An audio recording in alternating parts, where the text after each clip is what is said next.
everybody, welcome back to EA Central. Plav here, and I'm back for the first time in a little while. I actually got pretty sick for a stretch following my previous video, and I just wasn't able to work on anything for the channel. But I'm feeling more up to it now, and just in time for Star Wars Battlefront's big reveal at Star Wars Celebration in Anaheim. So like we were well aware of, we received the Star Wars Battlefront reveal trailer. You'll notice it's more of a cinematic trailer composed of pre-rendered PS4 version engine footage, which will lead you to wonder about the actual gameplay. There was an actual gameplay trailer shown behind closed doors at the Star Wars Celebration, but that isn't being released to the public, or at least not yet. But not to fear, fans who have seen both trailers honestly say that they see no graphical difference, which is pretty awesome to hear. But without further ado, let's take a look at what we've learned about Star Wars Battlefront from Star Wars Celebration.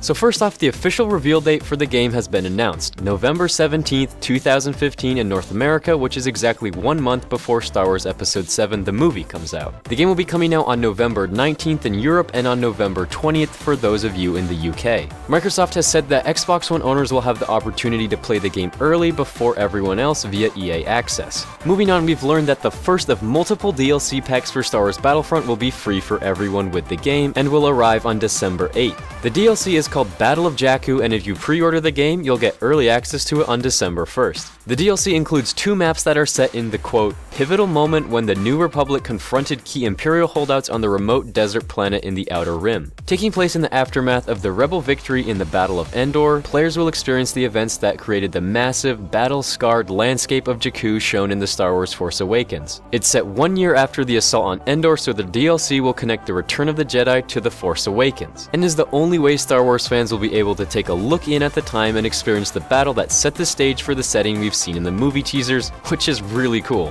Transitioning to some other news now, we've learned that Star Wars Battlefront will not have a single player or classic narrative campaign. Instead, Battlefront will feature a cluster of shorter missions that you'll be able to play alone or co-op over a split screen or online. We know that the missions will be connected and will offer a significantly different experience than the multiplayer, which is what the game is predominantly focused on. Missions are said to be short and intended to be replayed on higher difficulties. Producer Craig McLeod chimed in on these missions saying, because it's only a 2-player experience you're sharing with a friend, they're custom built. It's not about pulling a section out of somewhere else and you just do them. When we think about multiplayer and co-op, what we're really trying to do is immerse yourself in your Star Wars battle fantasies. Moving on, it was said that the game won't feature prequel trilogy elements, so don't expect to see any prequel characters, settings, or vehicles. The goal of the game is to recreate the battles of the original trilogy. With that being said, Star Wars Battlefront looks to be launching with 4 planets: Tatooine, Endor, Hoth, and Solest. The largest 40-player game mode that the game will feature is called Walker Battle, but there will also be game modes with different player mounts offering unique feels to them. Although it doesn't have a name yet, the smallest of these modes is said to involve 8 players. So clearly, Battlefront will offer a wide range of battle environments. It was confirmed that players will have the ability to switch between first-person and third-person perspectives as they please.